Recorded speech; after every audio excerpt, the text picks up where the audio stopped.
This week on The Right Side, the BC NDP government goes ahead with Site C.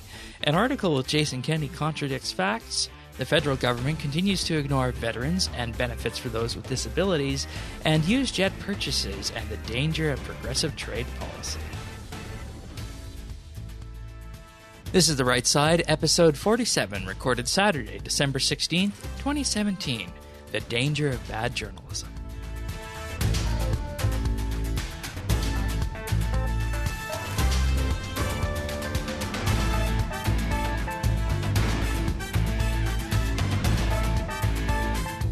Hello, everybody, and thank you for joining us for another episode of The Right Side. Patrick and myself are here as we are each and every week. Another episode in the bag, if we will.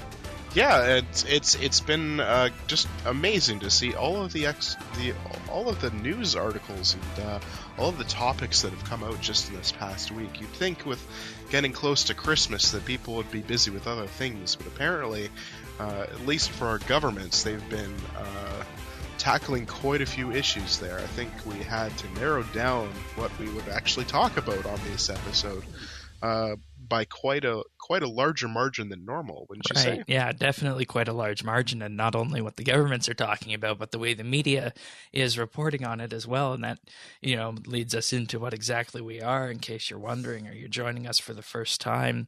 What we aim to do here is we aim to remove bias and sensationalism that you find in the media and journalism as a whole, and provide, the story of what's actually happening in the pieces that get published on what one would expect to be Canada's grade A newspaper chains, but often, and in some cases, they actually aren't. So that's what we do here, and we got a full docket of news this week, and we're going to start off right in BC with something that surprised me. I don't know if it surprised you. It kind of surprised me, but not completely, I think, and we'll just get right down to it, and that we'll say that Monday was the decision day for the Site C Dam project.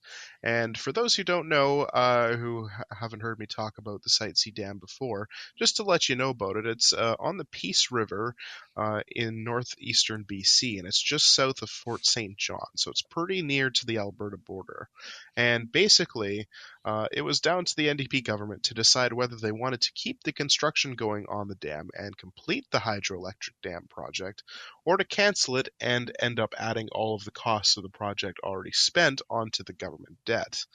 Now, a few days before the announcement, Global BC Chief Legislative Correspondent Keith Baldry said that the project would go ahead. He said, quote, "I've talked to a couple of senior government officials over the weekend. I can tell you that the dam is going to proceed. It will be completed. The NDP was making a difficult decision." So some members of the media, it seems they knew beforehand just a few days, but in the weeks beforehand, we didn't really know what they were going to do. From the NDP point of view, it was kind of a lose-lose situation, as they were not in favor of the project in the first place, but canceling the project would have skyrocketed electric bills for everyone in the province, and that would have been a bad proposition for a shaky minority government looking to have a stronger hold on politics in the province. Now, from other people's point of view, it'll actually provide renewable energy for the province and allow BC Hydro to recoup their financial losses, and it will help secure BC's energy independence. And interestingly, it seems that environmentalists are overwhelmingly against the project, despite the dam actually allowing Canada to more easily reach the targets set out in the Paris Agreement. So they're trying to basically have their cake and eat it too. They want to have these targets, but they don't want to do the work to get there. And that's something that's been mentioned quite a bit in the media. It always seems to come down to wind and solar for green energy, and hydroelectric dams and nuclear are of course frowned upon because those are zero emission sources of energy, though they are disruptive in other ways. It's just a question of how far the environmentalists want to go. Mm-hmm. Now, Baldry also mentioned that the NDP faced a near impossible choice, with both options on the table likely to ruffle feathers, and I think that's basically what's happened. He said, "This is one of the issues that's a defining moment for the NDP. No matter what they do on this question, they're bound to upset some people. So it's very clear with this that they have upset a bunch of people."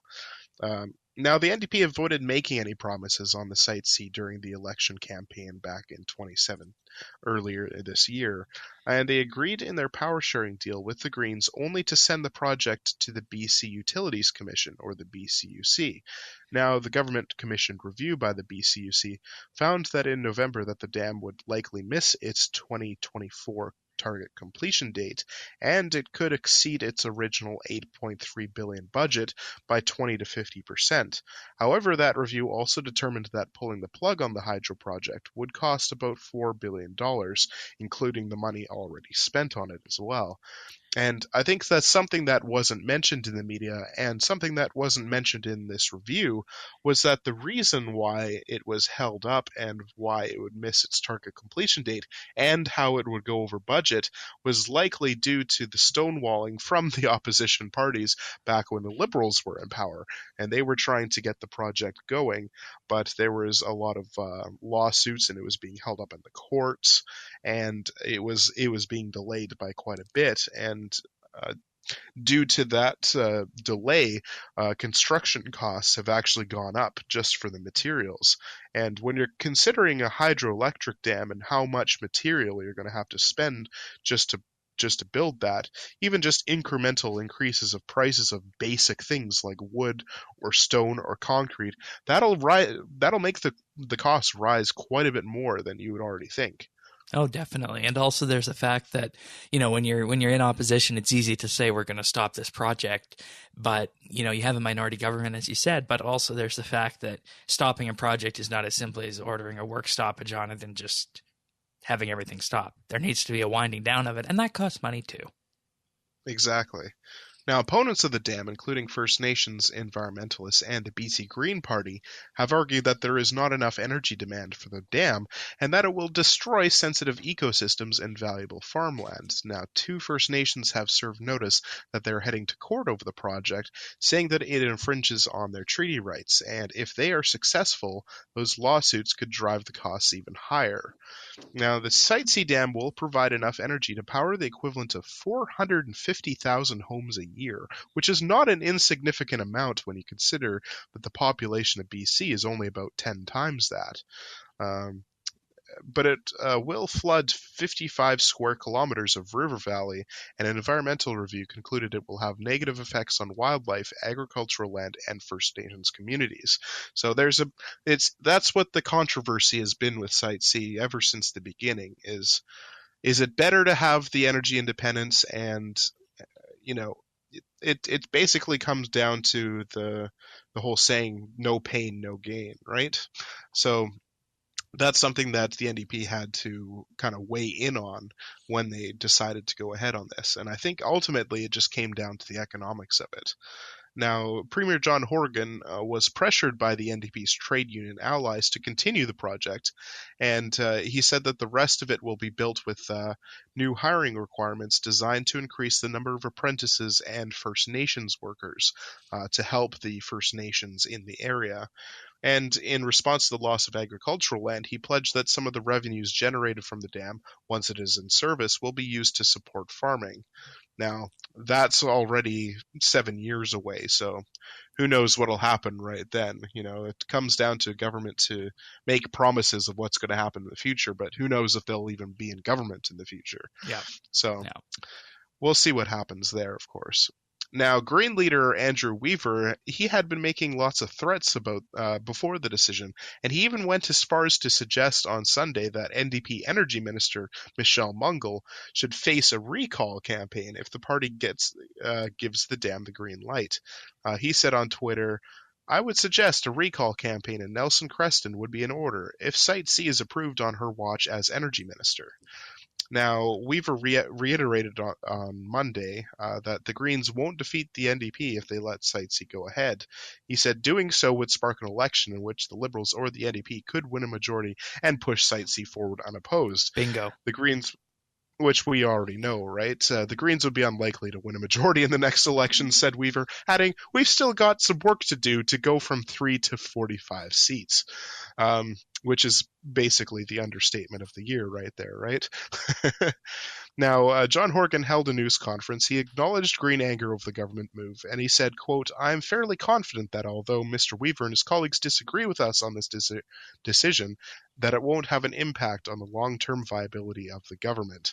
So he basically knew that Weaver wouldn't topple the government, and basically you could see this as basically the NDP have a majority government because the Greens aren't going to let it go to an election. That's right. And so nothing that they say is going to really influence the NDP on what they're doing. And that's something that I wonder if a lot of people knew that would happen when they voted back in May.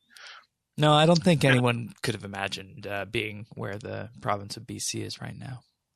Yeah, it's definitely something, isn't it? And I think with this announcement that they're letting Site C go ahead, which is something that the Green Party is absolutely against, and yet they're still not going to topple the government, and they're still going to support the NDP. And it's amazing to see. That's really telling, isn't it? It's amazing to see exactly how far they will go to have that, what I want to call a glimmer of hope that the proportional representation will come in for the next election. Because, I mean, let's be real here. BC is practically a two-party state at this point between the NDP and the Liberals. The social credit used to play a role, not so much anymore. But, I mean, it goes against the basic interests of the NDP to want proportional representation because they can normally in the past have been able to win majorities. Indeed, yeah. Like they won majorities all throughout the 90s. They won one in the 70s as well. So basically it comes down to the people who support the NDP and people who don't support the NDP. And who knows where the room is for this Green Party here that seems to go along with the NDP on every decision, even though they say they don't like it. So with this announcement, at least, we can finally put Site C behind us, and it will hopefully not dominate news cycles like it has the past few months. And one only has to wonder what the NDP government will focus on next. Yeah. And at the end of the day, it's a win for clean energy and a win for energy independence. So, we don't need to be importing energy from other jurisdictions, other countries, and even you guys importing energy from Alberta, for example. It's always good to have energy independence wherever you may be. Indeed, and hopefully we can start exporting some of that too and recoup some money back from it as well. All right, so all in all, some good news on Site C right there. That takes us nicely into Alberta, where it's been a very interesting week here in Alberta. Of course, the Calgary-Lougheed by-election was this week, where Jason Kenney was running, as well as Dave Kahn, leader of the Liberal Party, who came in third with 9% of the vote. NDP came in second with 16%, and Jason Kenney came in first with pretty convincing lead of 72% of the vote. And I think that pretty much says all that needs to be said about the current state of affairs, at least in Calgary with that. But that's not the story this week, even though you think it might be such a huge, massive lead there by Jason Kenney and the UCP in that riding by-election. But nonetheless, the story of the week is a headline from the Edmonton Journal from Graham Thompson that says, Jason Kenney undermines his message in over-the-top attacks. So following this, once you get into the article, it says, this is going to get tiresome. Another day, another statement from United Conservative Party leader Jason Kenney that has to be run through the fact checker.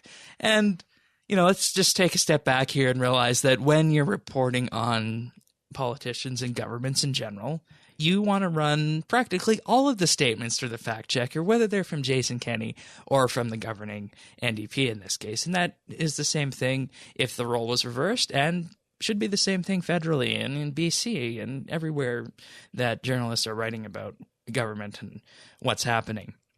Yeah, running statements through a fact checker and holding a government to account is basically one of the basic principles of democracy and how our government should be working. That is the point of journalism in the first place, is to report the news and to make sure that the government is being held to account for what they're actually doing. The point is not to complain about having to run things through fact checkers, this article is doing.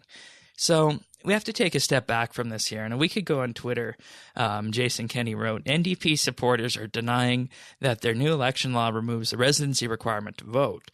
Below left is the current law, and below right is where Bill 32 strikes the 6-month residency requirement. Upshot? you can come to Alberta and vote the next day. And in this article, it says, but that's not what Bill 32 says. But in reality, Bill 32 does indeed say that, because by removing the 6-month residency requirement, that means that if you have secured an address here in Alberta, you have rented an apartment or bought a house in Alberta, and you're living in Saskatchewan or BC right now, and you move here tomorrow, and you have that residency locked down, and you have some paperwork to document it, yes, you could vote here tomorrow. So it's the classic case that we kind of talked about a couple of weeks ago here on the right side, where the media is saying something isn't true, but the very article and the sources they're quoting actually say it is true. So it's a little bit odd to read these articles in the Edmonton Journal and the Calgary Herald and see. So it's that where they say that, this is not true, but the actual bill and words they're quoting does actually confirm that the bill does remove the 6-month residency requirement. So then the article goes on to further make the insinuation that the UCP and Jason Kenney feel that simply show up and vote means that you can vote even if you don't have an Alberta address. Well, let's be real here. The actual law that governs elections in Alberta itself wasn't changed, and the amount of documentation that you require, including pieces of ID, one of those pieces of ID, if you are not on the electors list, does need to have your address on it. That part is not changing. So it's a situation here where it's a matter of semantics in the tweet and what is being chosen to have been reported on here by the Edmonton Journal. And now when you think about it, everyone with 2 brain cells that reads Jason Kenney's tweet will know that, it's just common sense that you're still going to be asked for documentation if you go and vote. It's not like you who are in BC could just show up here and vote. That makes 0 sense whatsoever. That's not how voting works in a democracy. So yeah, exactly. I mean, if I just moved to Alberta right now, I wouldn't be able to just go and vote. Right, because you don't have an address. You don't have documentation. Exactly. And, I mean, there are ways around it where if you have only one piece of documentation, you can have someone else who is on the electors list vouch for you, and that is kind of a loophole with that, but still you need documentation and you need to know someone, and someone needs to legally vouch for you, and that's a pretty big hurdle to go over. So it's not as though we're going to be in a situation where, we're having tons of people bust in from Saskatchewan or BC to influence elections in Calgary or Edmonton. That just won't be happening with this. So what we ultimately have here is a story that's made up over nothing, a story that is made up from the vagueness that we find on social media, because, Twitter currently has the capacity to share messages of upwards of 280 characters. And with what we do here for the right side in terms of, crafting the show opens and crafting the actual stories here, we do take into account character counts and whatnot. And I think both you and I here can attest that it's pretty hard to make something fit to within 280 characters at this stage. And even previously before in 140 characters when Twitter was that. So people are intentionally vague on social media, and that's just the way it is. And it's been that way for a long time, ever since Twitter came out. And this really leads to a story that sums up and can be summed up quite well as just fake news here from the Edmonton Journal, because it's not real. It's making a story up where one doesn't exist. Because if you read the tweet as any normal Albertan would read the tweet, it doesn't really jump out as though that is actually going to be, a major issue with the new election law. And it all comes down to the language used. We need to remember here that Jason Kenney is an eloquent speaker and has been so ever since he's been in the former Conservative government federally and a cabinet minister there. And he knows how to put words together, and he knows how to get a message across. And it's no secret that if you're trying to communicate with people, and in this case voters, and in this case everyday Albertans in particular, you're going to tailor that message so that it is delivered in a language similar to who you're targeting. And that's something that journalists often seem to forget, because it makes sense for a writer from the Edmonton Journal who writes day in and day out to take issue with this, as they see language in a black and white format, and that a word has a specific meaning one way or the other depending on where it is. But in the real world, when people are talking to each other, like if I was to have a conversation with you right now, or as we're having a conversation right now with the listeners, we use words in different ways than they're often intended to be used as in the dictionary. And I think that's something that happens a lot in day-to-day life. And that is something that this Edmonton Journal piece is taking advantage of, because, you know, it's looking purely at the dictionary-based definitions of these words compared to what everyone else in the general public would see as here. So Yeah, exactly. And it's something that you also have to take, just apart from politics, just anything that you're reading on the internet, on news articles, or even in blog posts or on social media. Things are written the way that they're written, and the author may mean something, but if you're reading it, you have different life experiences, you have different ways of thinking about the world. You might read a different opinion or interpretation of those words than someone was intended to mean. So that's what a lot exactly. of the journalists now when someone's a journalist, they have to learn a lot about how language is used, and this is exactly what their job is, essentially, is to write articles and the news for people, and they do this every day. So for them to take advantage of this and try and use words to mean something else, it really is. You have to think that they know what they're doing when they're doing it, and that's something that we always have to have a careful eye for when we're reading news on the internet, and even just in newspapers or even on the TV. Oh, yeah, exactly. Because if you compare the experiences and the linguistic knowledge of a writer for an actual newspaper versus someone who is just living their day-to-day life, it's going to be entirely different. And people who are living their day-to-day life use a more vague form of language than the writers in the Edmonton Journal do. So therefore, the people who are writing in the Edmonton Journal see the words that regular people say as exactly what they would mean in the dictionary, whereas the rest of us in the regular world use a common level of basic understanding or inference when we're trying to determine what someone means when we see their words. So it's not like we have all the dictionary words that we queue up initially in our head and we just go based on that. We just go based on our understanding of the world and what those words mean to us, rather than nitpicking down to various dictionary-based definitions of words.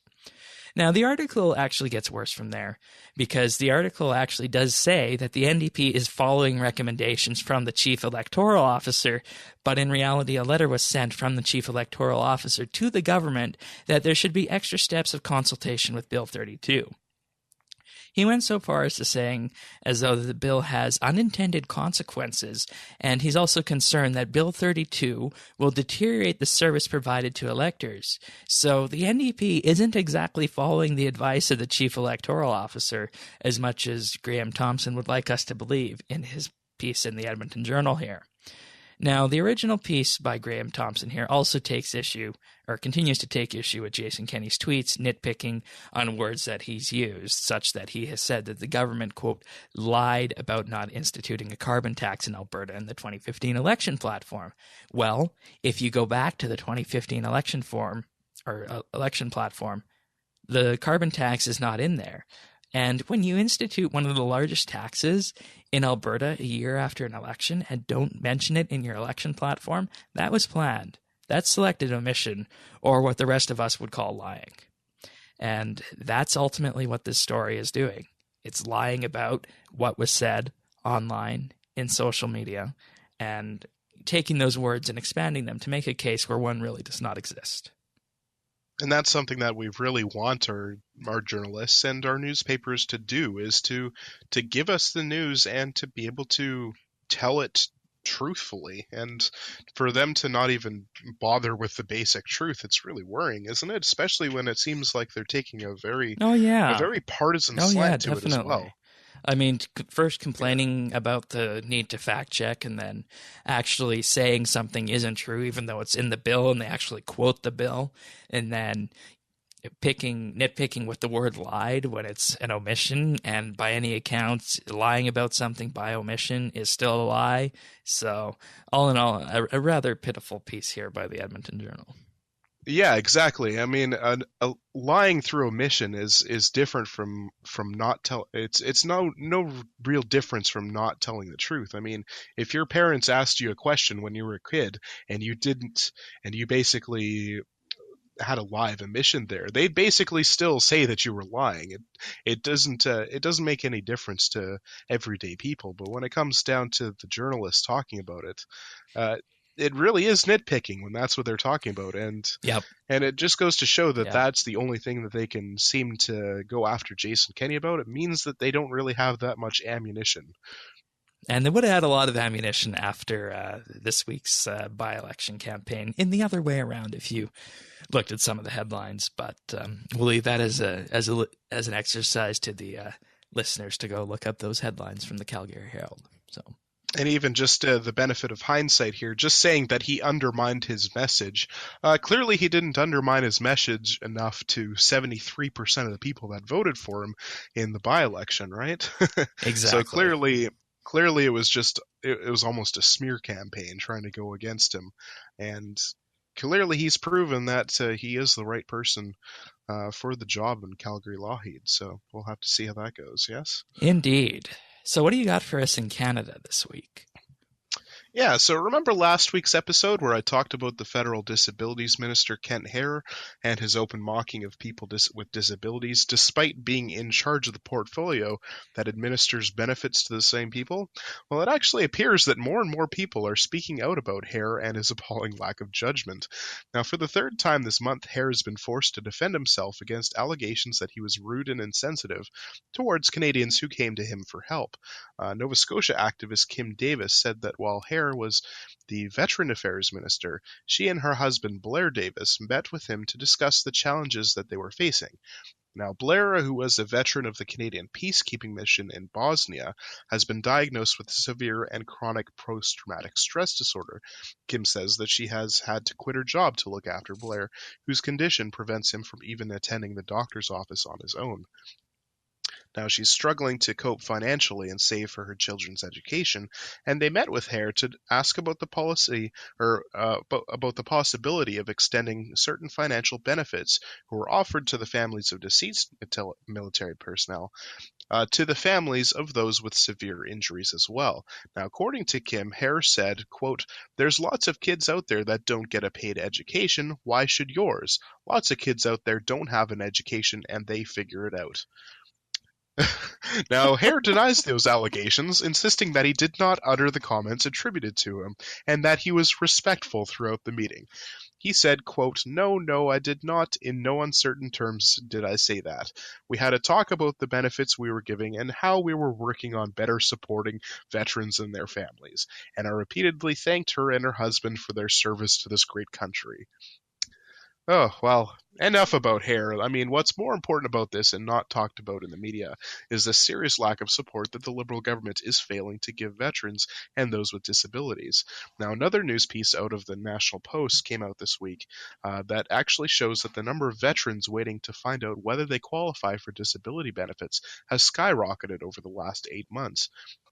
Now, news figures show that it's leaving thousands of former military members in limbo. Veteran Affairs Canada says that there were about 29,000 applications for disability benefits in the queue waiting to be processed at the end of November. This is a nearly 50% increase since the end of March. Now, nearly one-third of those applications have been in the line for more than 4 months, which is also an increase since the spring and a sign that wait times are continuing to grow. Now, the backlog of those benefit requests in the queue is unacceptable, and it's something that can really make the difference in someone's lives. And it's a fundamental reason as to why we pay taxes in Canada in the first place, is to help those who have protected us by serving the military. Now, Scott Maxwell, who is the executive director of Wounded Warriors Canada, he said, quote, "It's so important for people in transitioning to civilian life and can impact a whole bunch of factors, including the ability to pay your bills. In some cases, it can mean the difference between being a homeless veteran and not."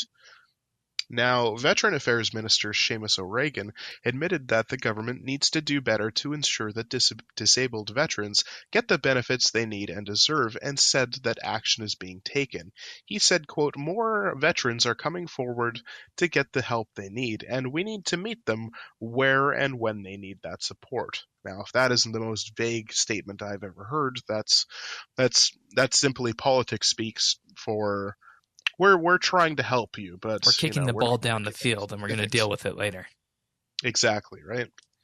Now, former NDP MP Peter Stouffer is a longtime advocate for veterans, and he says that the problem has just gotten worse and worse over the past 20 years. He said, quote, "All 13 ministers since 1997 has said the exact same thing.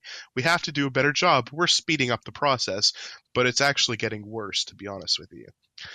Now, interestingly enough, we've got those two stories there, but that's not actually, those two aren't the only recent governmental attack on people with disabilities. Now, disability advocates and opposition parties have been hounding the Canada Revenue Agency for weeks over the fact that hundreds of Canadians with type 1 diabetes have suddenly found themselves ineligible to claim the disability tax credit, even though they've previously qualified for it. Now, the CRA insisted that there's been no change in the eligibility criteria, which requires an individual to spend at least 14 hours a week engaged in activities related to the administration of insulin.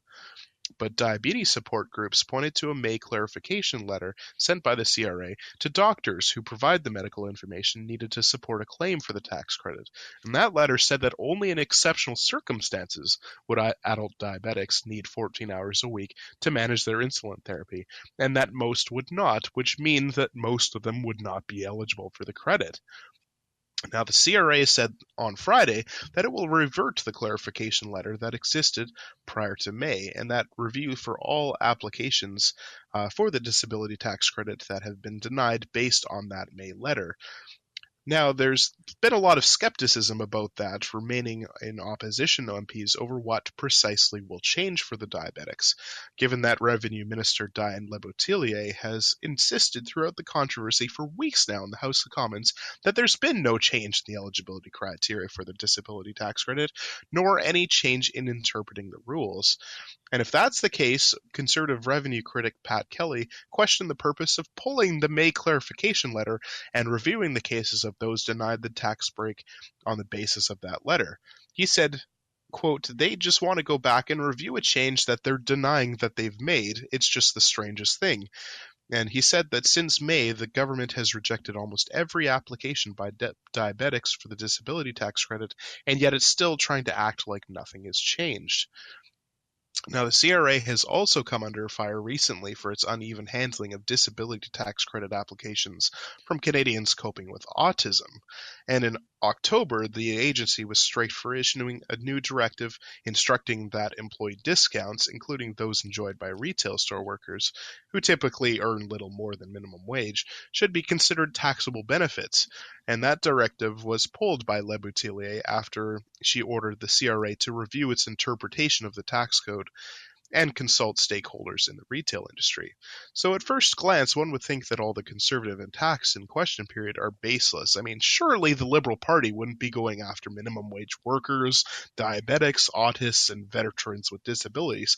But after all this, it really does certainly seem to be true. I mean, hopefully the government will reverse their course on these heartless actions that they seem to be doing. Yeah, you can normally look at question period and you can see that it's all hyperbole and whatnot. But when you actually have people getting letters in the mail telling them that their benefits have been revoked, and then you go back and you say, we want these letters back because that's not actually happening, that leads one to believe that this was actually on the plans to happen, and they are wanting to cover up the fact that they were going after the diabetics in this case. So, it's really quite shocking to hear a story like this, because something like this gets almost no coverage on the national newscasts in the evening, to the degree it would if the Conservatives were still in power. And I always go back to the classic example of the Bev Oda orange juice, which was a $16 thing but was talked about for weeks on end.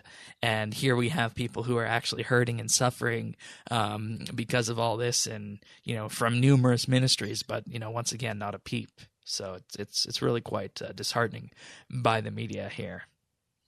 And it's really something when the government is going to take a decision on something, and then they're trying to get away with it, and only if there's been a huge outcry about it do they reverse course, and then they apologize, and then they say, and they try and deny that it ever happened. Like, they were trying to deny that they were never going after the minimum wage workers for their employee benefits, like, say getting a discount on store Yeah. products or getting a discount on food on your break or whatever. And it was actually the case that they were going to do that. And then there was so much of an outcry about it that they decided they wouldn't go ahead with it anyways, and that it was just a mistake. But one would have to think that if there wasn't an outcry about it and that there was no political cost to it, that they would probably go ahead with it, wouldn't they?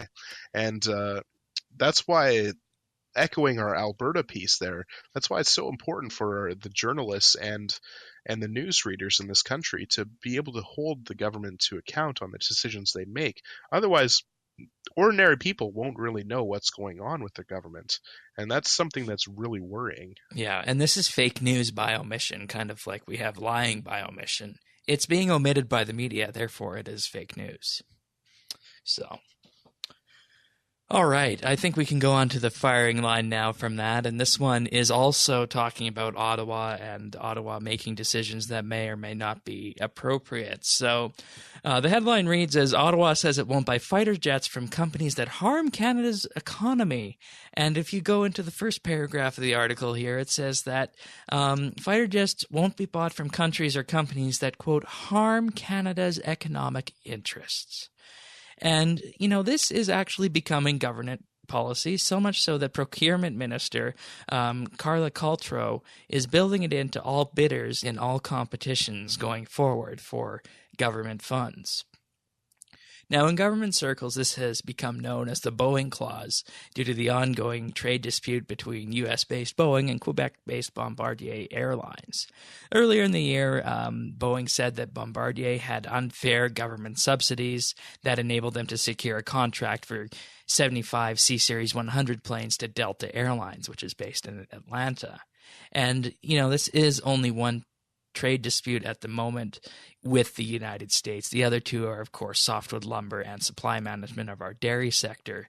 Softwood lumber refers to the fact that the agreement that was signed in 2005 lapsed, and now softwood lumber entering the United States from BC in large part is now subject to import duties because the softwood lumber industry is subsidized heavily in Canada.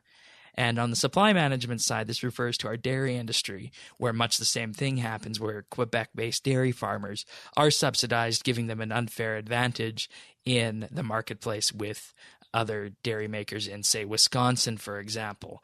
So the case here is that the United States feels that these three sectors are having an unfair government subsidy, and as a result of this, Canada has felt the need to retaliate with the Boeing Clause. Now, you might be wondering, why is this Boeing issue all of a sudden here? Well, the Boeing issue itself didn't actually arise until the supply management and softwood lumber issues came around earlier this year. Now, here's a quote from the article. It says, anyone can apply, but we've been very clear with this new policy. If there's an economic harm to Canada, if there's an impact on Canadian jobs, if there's an impact to some of the key sectors in the Canadian economy, you will be at a distinct disadvantage. So as a result of this, the government is no longer buying 18 new F-18 Super Hornets from Boeing. Instead, we're going to buy used Australian jets. And, this has raised a lot of questions in the House, and specifically from opposition leader Andrew Scheer, so much that he has offered Justin Trudeau his old minivan if Justin Trudeau is now interested in buying used goods. And that's a pretty good analogy from the opposition leader in this case regarding the Australian jets, because in the article it says, we note that these 80s era jets are rusted out because a 2012 Australian report said that corrosion was so bad that a number of active flying days had to be cut from these jets. And this is not a bucket of bolts. This is a bucket of rusted out bolts, and that's what Conservative MP Tony Clement said during question period. So now defense analysts are taking this issue are taking issue with this move, as this will add another layer of complexity for military procurement projects. And David Perry, a defense analyst, also said that companies such as Boeing, which do billions of dollars of business and provide thousands of jobs in Canada, will be hard to box in these specific categories. And that basically means that even though we might like to try and squeeze Boeing or other companies when they harm our economic interest here in Canada, it will ultimately be hard for a country of Canada like Canada to do that because of the fact that Boeing is such a large company and we just don't purchase that many things from Boeing on a government scale. Now, we'll eventually buy new planes, and that process will be started in 2019. Potential candidates and bidders for these will be the Lockheed Martin F-35, the Saab Griffin, the Rafale by Dassault, and the Eurofighter Typhoon. And finally, throughout this process, in this article and Justin Trudeau, the blame comes back to Trudeau's favorite target, the former Harper government. Trudeau insists that this process began because the Harper government didn't go through the proper bidding process when signing up to buy the F-35. And for anyone who is wondering why we decided to buy the F-35 so quickly, that is because one of our major allies, the United States, was also buying the F-35. And the idea was that in most deployments where the F-35s will see action, the Americans will also likely be deployed. So it just would simplify the maintenance and upkeep procedure of the F-35 when they're actually out in the field. So that's why we went with the F-35, because that's what our neighbor, the U.S., was doing. So as we see here, not only do our trade disputes and our values on trade prevent us from ratifying the Trans-Pacific Partnership, they also prevent us from kicking off free trade talks with China, which we talked about last week. And now they're actually harming our national defense priorities because our government, specifically in regards to trade, isn't being flexible enough when it comes to softwood lumber and supply management. And that ultimately led for the Americans to look for an area where they could push back on us. And that, of course, was with the subsidized planes from Bombardier. And then that leads us back to the issue with Boeing and our new F-18s that we were going to buy. So it's a circle that completes itself, and it all comes back to trade and those progressive trade policies that we talked about last week. Yeah, and it's interesting because normally when you see a government being protectionist when it comes to their trade policy, they're usually trying to protect their economy or their workers or jobs or the companies that do business in Canada. And in this case, where the protectionism of the Trudeau government seems to be holding up these progressive trade values, which generally don't have that much to do with trade deals in the first place. And now they're going after companies that are trying to do harm to Canada's interests. It makes you wonder if the government is going to come after themselves for going after this. It certainly seems that way because, I mean, it started with the government, and as much as they would like to think it is not them, it is a result of the softwood lumber and the supply management issues. That's what kicked off all of these things to begin with. So. It's really quite unfortunate because military procurement is already a very complicated thing, and it doesn't need to be made more complicated with more barriers to trade here. So, all right. Anything else on that one? I think that's pretty much it for our firing line. All right, sounds good.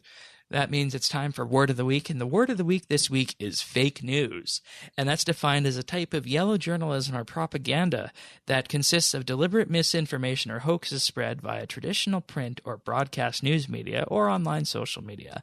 And of course, the case we're talking about this week in particular is the Edmonton Journal piece, and that falls under the yellow journalism clause, where they're attempting to use headlines to garner more of a reaction to a story than the actual content of the story itself, because as we talked about, there was really no story there, especially once you get past the headline and realize that the Edmonton Journal admits what Jason Kenney said was actually true, but the whole premise is a complaint that was wrong, and it had to be checked by fact checkers. And I think we also had a bit of fake news this week in the disabilities section regarding the fact that it wasn't covered at all, and perhaps if anything, the headline was too minor. So. Yeah, and it's something that a lot of people are talking about, and I think that especially in Canada, there's a lot of opposition to U.S. President Donald Trump and how he's been using the word fake news. And people start to think that fake news is just referring to news that you don't like. But in reality, there's a lot of news out there that is actually fake. And we see this all the time on social media where something will get spread and it's actually just a piece of fake news. We saw this last week in in a article that was posted by Global News, and it was a polar bear who was, it looked like it was suffering some form of disease, and it was really hungry, and it was unable to eat, and it was definitely an older polar bear as well. Now, the headline that was out there was that the polar bear was unable to eat because of climate change, and that it was melting all the ice, and therefore it couldn't get to its traditional hunting habitats. And it actually, a lot of people looked at that article and they saw that that was actually not the case, and that it was actually suffering from some form of disease that was stopping it from being able to eat, and that's why it looked so emaciated. So even this week, we've seen lots of examples of fake news that we haven't even been able to cover on the right side, just because we're only here for a short time. So I think that's something that a lot of people have to actually look at and be aware of in our day-to-day life, that there is a lot of fake news that does permeate into our social media or into our newspapers and onto our news broadcasts on TV Exactly. and the radio as well. Exactly. And that we have to really think carefully about what a news article is saying, what the journalist is saying, who the journalist is even, and what their motivations for writing an article would be. And we have to think a little bit more critically when we're reading our news, and we can't just believe everything that's said, because more often than not, some of that stuff won't be true. And if you go believing it, that's really dangerous. Yeah, and that is actually probably more dangerous than the actual story itself, because it erodes who we are and our reasoning ability. And once a news story comes around that we actually need to do reasoning on, we won't be able to do that. So that's why it's always very important when reading the news or watching the news to keep an eye out for what could be fake news as defined by this definition here. So Indeed, and that's something that we do at the right side here, is that we're always trying to cut through all that bias and sensationalism and make note of all the fake news that's out there, and to make sure that we give you, the listeners, the best chance to find the truth that's in all of these stories. And we will do that each and every week that we are here. that's right. And if you want to follow along with that, or you want to see more, you can head to rightsidenews.ca, where you can find full show notes for this episode and all of our others. We're also on Twitter and Facebook at RightSideCA. And if you want to subscribe to us, you can find us at rightsidenews.ca/iTunes and rightsidenews.ca/YouTube if you're a YouTube user.